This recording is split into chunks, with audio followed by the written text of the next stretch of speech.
চৈতন্য মহাপ্রভু তিনি কিন্তু কৃষ্ণ এবং রাধিকার মিলিত অবতার। নদিয়া জেলার নবদ্বীপে তিনি জন্মগ্রহণ করেন এবং তার জন্ম হয় একটি গঙ্গার তীরে। সচীমাতার গর্ভে তার জন্ম হয়, তার মায়ের নাম সচীমাতা। এই চৈতন্য মহাপ্রভু তিনি কিন্তু পাণ্ডিত্য অর্জন করেছিলেন এবং চৈতন্য মহাপ্রভু গৌড়ধাম বা নদিয়া জেলায় লীলা সম্পন্ন করে তিনি চলে যায় শ্রীক্ষেত্র বা নীলাচলে, যেখানে তিনি আমাদের পতিতপাবন জগন্নাথ দেবের সেবা আরাধনা করতেন। গদাধর পণ্ডিতের অনুরোধে চৈতন্য মহাপ্রভু তার সঙ্গে তার প্রিয় ভক্ত গদাধর পণ্ডিতকেও নীলাচল ক্ষেত্রে বা শ্রীক্ষেত্রে নিয়ে যায়। সেখানে চৈতন্য মহাপ্রভু তার প্রিয় গদাধর পণ্ডিতকে তোতা গোপীনাথের সেবায় নিযুক্ত করে এবং মহাপ্রভু শ্রী চৈতন্যদেব তিনি তার প্রিয় ভক্ত গদাধর পণ্ডিতকে ক্ষেত্র সন্ন্যাস দিয়েছিলেন।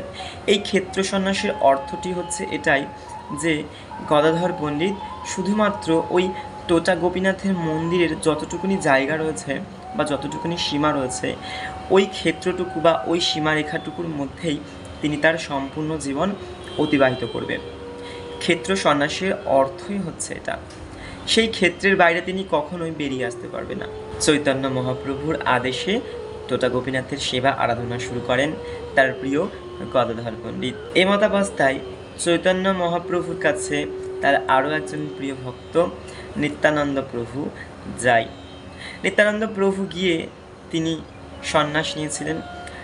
যেমন চৈতন্য মহাপ্রভু সন্ন্যাস নিয়েছিলেন ঠিক তেমনই নিত্যানন্দ প্রভু সন্ন্যাস নিয়েছিলেন এবং নিত্যানন্দ প্রভু সন্ন্যাস নিয়ে যখন নীলাচল ক্ষেত্রে বা শ্রীক্ষেত্রে যায় সেখানে চৈতন্য মহাপ্রভু নিত্যানন্দ মহাপ্রভুকে বলেন, তুমি ফিরে যাও গৌড়ধামে, তুমি গৌড়ধামে গিয়ে কৃষ্ণ নাম বেলাও। কৃষ্ণ নাম যদি তুমি না বেলাও তবে গৌড় ভক্তরা কিভাবে উদ্ধার পাবে? চৈতন্য মহাপ্রভুর এই উক্তিটির মাধ্যমে বিশেষ কয়েকটি তত্ত্ব প্রকাশ হয়। যেমন চৈতন্য মহাপ্রভু এই উক্তিটির মাধ্যমে বোঝাতে চেয়েছিলেন নীলাচলবাসীদেরকে উদ্ধার করার জন্য চৈতন্য মহাপ্রভু রয়েছেন, কিন্তু গৌড়ধাম বা গৌড়নগরের ভক্তদেরকে উদ্ধার করার জন্য তো কেউ নেই।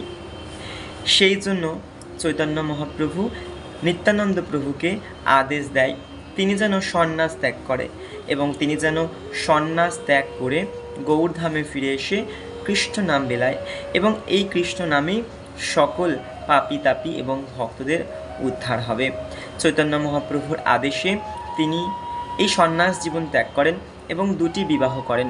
দুটি বিবাহ করে দুটি স্ত্রীর সঙ্গে তিনি সংসার জীবন পালন করতে থাকেন এবং চৈতন্য মহাপ্রভুর আদেশেই তিনি হরিনাম সংকীর্তন সকলের মাঝে বিলিয়ে দেয় এবং প্রচার করে।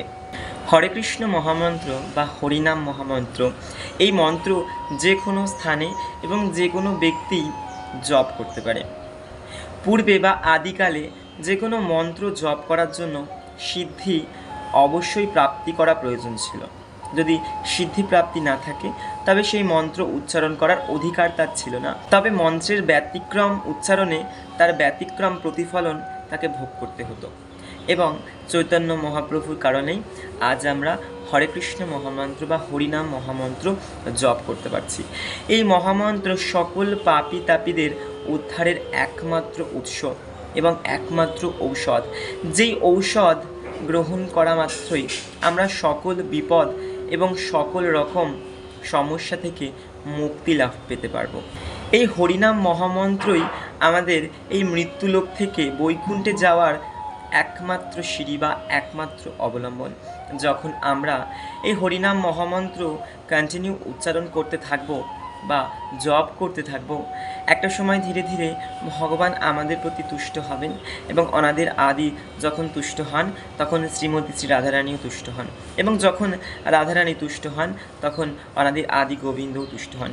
সীমতাবস্থায় আমরা সর্বদা এবং সর্বক্ষণ রাধা মদন গোপালের নাম জপ করব এবং অবশ্যই হরিনাম সংকীর্তন করব, হরে কৃষ্ণ মহামন্ত্র জপ করব। এই কলিযুগের উদ্ধারের একমাত্র পথ এই হরিনাম সংকীর্তন বা হরিনাম মহামন্ত্র। সকলে মন প্রাণ দিয়ে হরিনাম সংকীর্তন করুন। সকলে বলুন হরে কৃষ্ণ কৃষ্ণ কৃষ্ণ হরে হরে, হরে রাম রাম রাম হরে হরে। এই একমাত্র উৎসকে আপনারা সকলে অবলম্বন করুন, দেখবেন জীবনের সকল বিপদ থেকে আপনারা উদ্ধার পাচ্ছেন। সর্বোপরি আজকের ভিডিওটি আমি এখানেই সমাপ্ত করছি। ফিরে আসছি আবারও নতুন কোনো আধ্যাত্মিক তত্ত্ব নিয়ে, নতুন কোনো পাঠ নিয়ে। ততক্ষণের জন্য সকলে ভালো থাকবেন, সুস্থ থাকবেন এবং ভজনে কুশলে থাকবেন। জয় নিতাই, জয় গৌর, জয় রাধেশ্যাম।